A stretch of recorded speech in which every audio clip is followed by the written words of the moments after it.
Episode की starting में दिखाया जाता है कि हीरो के हाथ से वह कोटो छूटकर कूडो के कोटो के ऊपर गिरने लगता है और यह देखकर होजुकी कूडो के कोटो को बचाने के लिए उसके ऊपर आ जाती है और तभी कूडो तेजी से भागता हुआ होजुकी की ओर आता है और उस कोटो को अपने हाथ से रोककर होजुकी को बचा लेता है। अब यह देखकर वहाँ पर हीरो काफी ज्यादा परेशान हो जाती है और बोलने लगती है, प्लीज मुझे माफ कर दो, मैं मेरी गलती थी, मेरी वजह से अभी हमारे इतने बड़े परफॉर्मेंस से पहले कूडो और होजुकी हर्ट हो सकते थे और तो और इससे हमारा इंस्ट्रूमेंट भी टूट सकता था। यह मैंने क्या किया, अब मुझे क्या करना चाहिए।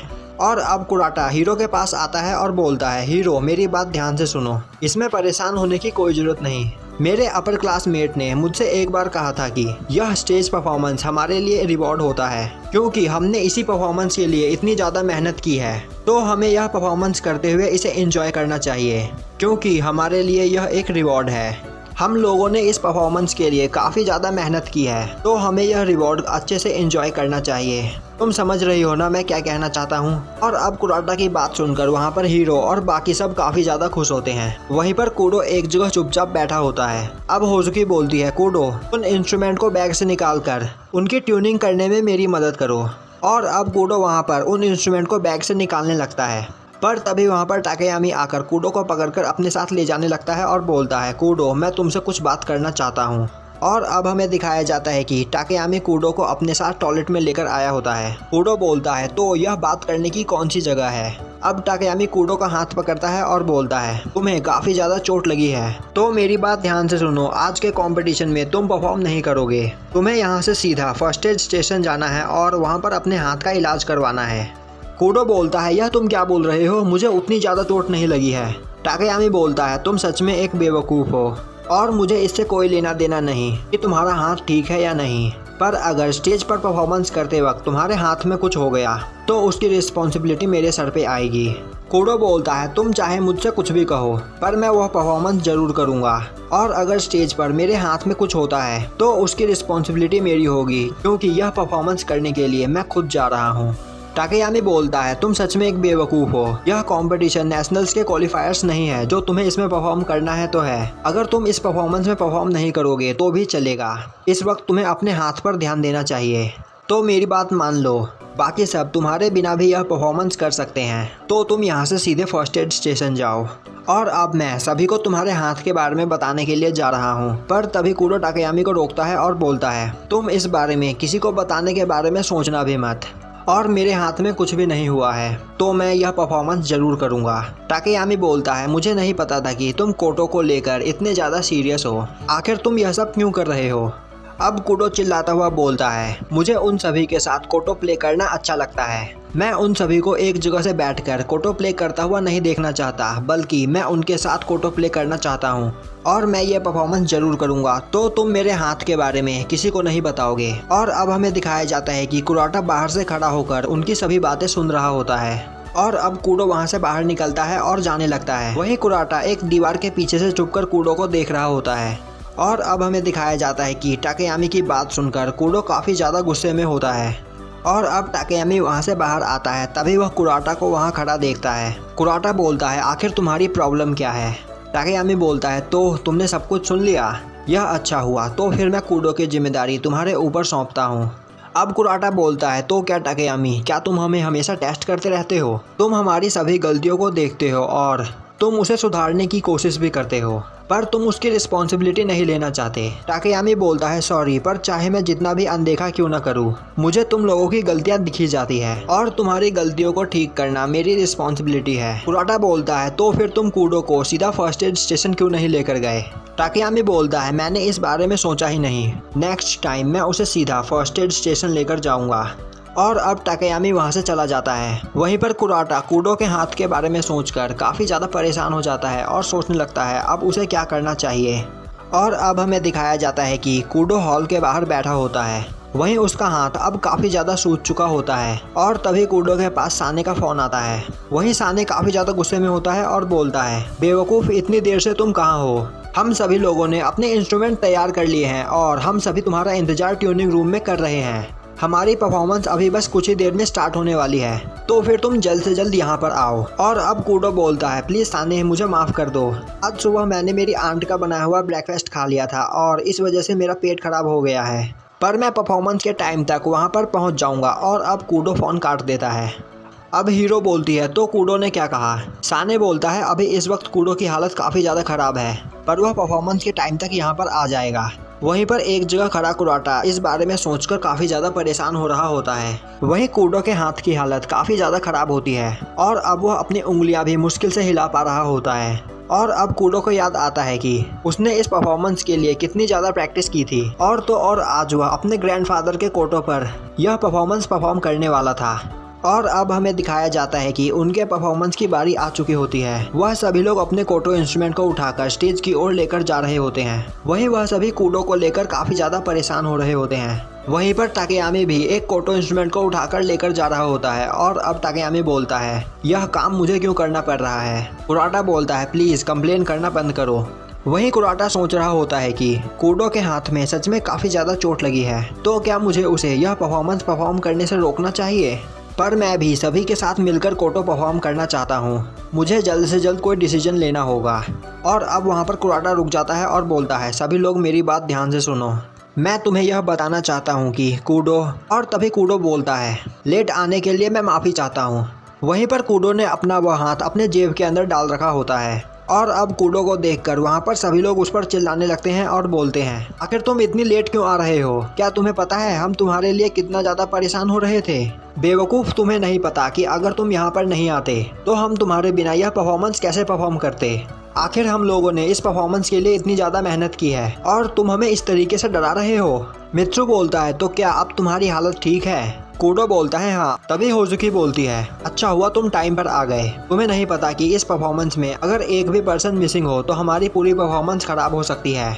और तभी वहाँ पर एक लड़की आती है और बोलती है तुम लोगों का परफॉर्मेंस 10 मिनट में स्टार्ट होने वाला है, तो तुम वेटिंग एरिया में जाकर खड़े हो जाओ।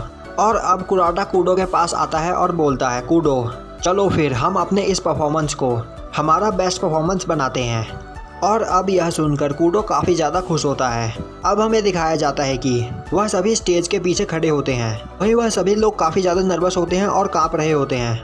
वहीं पर ताकेयामी और कुराटा एक साथ खड़े होते हैं। अब ताकेयामी बोलता है तो कुराटा क्या तुम सच में यही डिसीजन लेना चाहते हो। कुराटा बोलता है एक प्रेसिडेंट के रूप में यह एक गलत डिसीजन है, पर मुझे पता है कि मुझे यह डिसीजन लेने का पछतावा नहीं होगा। और अगर इस वजह से हमारा परफॉर्मेंस ख़राब भी हो जाए तो भी मुझे कोई फ़र्क नहीं पड़ेगा, क्योंकि यह परफॉर्मेंस हम सभी एक साथ करेंगे। और अब यह सुनकर ताकेयामी को उसकी बहन की बात याद आती है। वहीं खड़ा कूडो सोच रहा होता है मुझे पता है मैं यह कर सकता हूँ।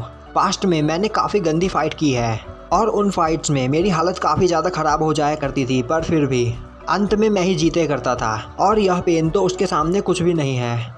वहीं कूडो को देखकर होजुकी को उस पर कुछ शक हो रहा होता है।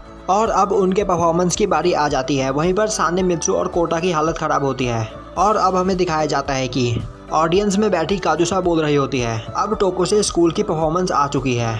मैं देखना चाहती हूँ कि वह कूडो कैसा परफॉर्म करता है और मैं होजुकी की परफॉर्मेंस सुनने के लिए एक्साइटेड हूँ। और अब हमें दिखाया जाता है कि कोह ओसुके के पास आकर बैठती है। ओसुके बोलता है तो क्या तुम यहाँ पर टोसुके की परफॉर्मेंस देखने के लिए आई हो। कोह बोलती है हाँ, उन लोगों ने हमारे साथ प्रैक्टिस सेशन किया था और तुम्हें भी उन लोगों में काफ़ी ज़्यादा इंटरेस्ट है। ओसुके बोलता है हाँ, मैं देखना चाहता हूँ कि कूडो कैसा परफॉर्म करता है। वहीं पर सैन और हारू स्टेज के बिल्कुल पास बैठे होते हैं। अब हारू बोलता है सैन हम यहाँ पर क्यों बैठे हुए हैं। सैन बोलता है हम यहाँ पर इसीलिए बैठे हुए हैं क्योंकि मैं उस कूडो पर प्रेशर बनाए रखना चाहता हूँ। और अब वह सभी स्टेज पर परफॉर्मेंस करने के लिए आते हैं। वहीं पर स्टेज से ऑडियंस की ओर देखकर वह लोग काफ़ी ज़्यादा परेशान हो जाते हैं। वहीं पर कुराटा सोच रहा होता है यह परफॉर्मेंस वैसी परफॉर्मेंस नहीं होने वाली है जब हमने रियोसेकान परफॉर्म किया था। उस परफॉर्मेंस में हमें कोई भी सुनना नहीं चाहता था, पर यहाँ पर सभी लोग हमें सुनने के लिए ही बैठे हैं। वहीं पर स्टेज के पीछे खड़ा ताकेयामी सोच रहा होता है कुराटा पहले से काफ़ी ज़्यादा चेंज हो चुका है। अब उसके अंदर पहले से काफ़ी ज़्यादा कॉन्फिडेंस है और मैं चाहता हूँ कि सच में उसे अपने इस डिसीजन को चुनने का पछतावा ना हो। और अब वह सभी लोग वहाँ पर अपनी परफॉर्मेंस स्टार्ट करते हैं। वहीं पर उनकी परफॉर्मेंस सुनकर ऑडियंस में बैठे सभी लोगों को विंड फील होता है। अब ओसुके होजुकी की परफॉर्मेंस सुनता है और बोलता है होजुकी वहाँ पर सच में कमाल का परफॉर्मेंस परफॉर्म कर रही है। वहीं पर होजुकी की परफॉर्मेंस देखकर सैन, हारू और काजुसा भी काफ़ी ज़्यादा इम्प्रेस होते हैं। और वहीं पर होकुटे स्कूल की टीम भी स्टेज के पीछे से उनकी परफॉर्मेंस सुन रही होती है। और अब वह पर्सन उस परफॉर्मेंस को सुनकर काफ़ी ज़्यादा हैरान होता है। और अब वहाँ पर होजुकी अपनी फुल स्पीड में परफॉर्म करना स्टार्ट करती है। यह देखकर काजुसा बोलती है, तो फिर चलो देखते हैं तुम होजुकी को मैच कर पाते हो या नहीं। और अब वह सभी लोग एक साथ परफॉर्म करना स्टार्ट करते हैं। उनकी परफॉर्मेंस काफ़ी अच्छी चल रही होती है। वहीं पर कूडो सोच रहा होता है, मैंने इस परफॉर्मेंस की काफ़ी ज़्यादा प्रैक्टिस की है तो मैं यह कर सकता हूँ। और अब वहाँ पर डुएट नंबर 1 परफॉर्म करने की बारी आती है, जिसमें कूडो और कुराटा को एक साथ परफॉर्म करना होता है। पर तभी कूडो के हाथ में गंदा पेन होता है और वह थोड़ी देर के लिए रुक जाता है, जिससे कूडो और कुराटा की टाइमिंग ऊपर नीचे हो जाती है। और अब यह देखकर वहाँ पर सभी लोग काफ़ी ज़्यादा परेशान हो जाते हैं। वहीं हीरो सोच रही होती है, अभी यह क्या हुआ, कूडो और कुराटा इस परफॉर्मेंस में कोई गलती कर ही नहीं सकते।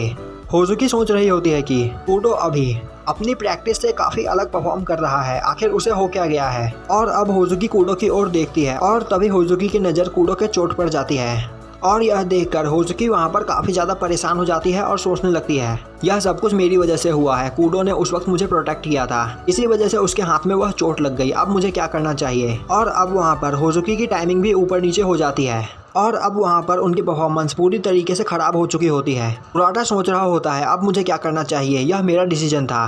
वहीं कूडो सोच रहा होता है, आखिर मैं कर क्या रहा हूँ, मैं ये कर सकता हूँ, मैंने इसकी काफ़ी बार प्रैक्टिस की है, मुझे कोई नहीं रोक सकता। यह सब मेरी वजह से हो रहा है क्योंकि मैंने डिसाइड किया था कि मैं इस परफॉर्मेंस में परफॉर्म करूंगा। अब मुझे क्या करना चाहिए, मुझे कुछ भी समझ में नहीं आ रहा। वहीं खड़ा टाकेयामी सोच रहा होता है, मुझे पता था यही होने वाला है। अब उनकी परफॉर्मेंस पूरी तरीके से ख़राब हो चुकी है। वहीं होजुकी सोच रही होती है, अब मुझे क्या करना चाहिए, मुझे जल्द से जल्द सबको लीड करना होगा जिससे सभी लोग अपनी परफॉर्मेंस ठीक से कर सके। पर मैं यह कैसे करूं, काश मेरे पास भी ओजुके जैसा वह टैलेंट होता। और तभी कोटा अपने कोटो के साउंड को बढ़ाकर उन सभी को लीड करता है। और अब कोटा का म्यूजिक सुनकर उन सभी को होश आता है और अब वह सभी कोटा के पीछे परफॉर्म करना स्टार्ट करते हैं। वहीं कोटा सोच रहा होता है कि हमने इस परफॉर्मेंस के लिए काफ़ी ज़्यादा मेहनत की है, यह परफॉर्मेंस इस तरीके से ख़त्म नहीं हो सकती। और अब वहाँ पर कोटा सबको लीड करता है और अब कोटा के पीछे पीछे सभी लोग परफॉर्म करते हुए एक दूसरे की टाइमिंग को मैच कर लेते हैं। और अब वहाँ पर कुराटा और कूडो के डुएट नंबर 2 की बारी आती है और अब इस बार वह दोनों उस डुएट को परफेक्टली परफॉर्म करते हैं। और अब वहाँ पर उनकी परफॉर्मेंस देखकर सभी लोग काफ़ी ज़्यादा हैरान हो जाते हैं। और अब वहाँ पर कूडो और कुराटा के सोलो परफॉर्म करने की बारी आती है और अब वहाँ पर कुराटा सोलो परफॉर्म करता है। वहीं कूडो सोच रहा होता है कि मुझे कुछ भी करके यह परफॉर्मेंस परफेक्टली करना ही होगा क्योंकि कुराटा ने मुझ पर यकीन किया है, अब मैं पीछे नहीं हट सकता। और अब कूडो के सोलो परफॉर्म करने की बारी आती है और अब वहाँ पर कूडो सोलो परफॉर्म करना स्टार्ट करता है और उसकी परफॉर्मेंस सुनकर वहाँ पर सभी लोग काफ़ी ज़्यादा हैरान होते हैं। और अब कूडो के पीछे होजुकी उसे ज्वाइन करती है और होजुकी के पीछे से कुराटा और बाकी सभी परफॉर्म करना स्टार्ट करते हैं। और अब उनकी परफॉर्मेंस सुनकर वहाँ पर सभी के होश उड़ चुके होते हैं और वहाँ पर बैठे सभी को वहाँ पर काफ़ी तेज विंड फील हो रही होती है। अब टाकेयामी को याद आता है कि जब उसने अपनी बहन से कहा था कि तुम भी यह सब चीज़ें छोड़कर अपनी लाइफ फ्रीली क्यों नहीं जीती, जिस पर उसकी बहन ने जवाब दिया था, मेरे पास तुम्हारे जैसा टैलेंट नहीं है, पर मैं तब तक हार नहीं मानूंगी जब तक मैं एक बेस्ट म्यूजिशियन ना बन जाऊं।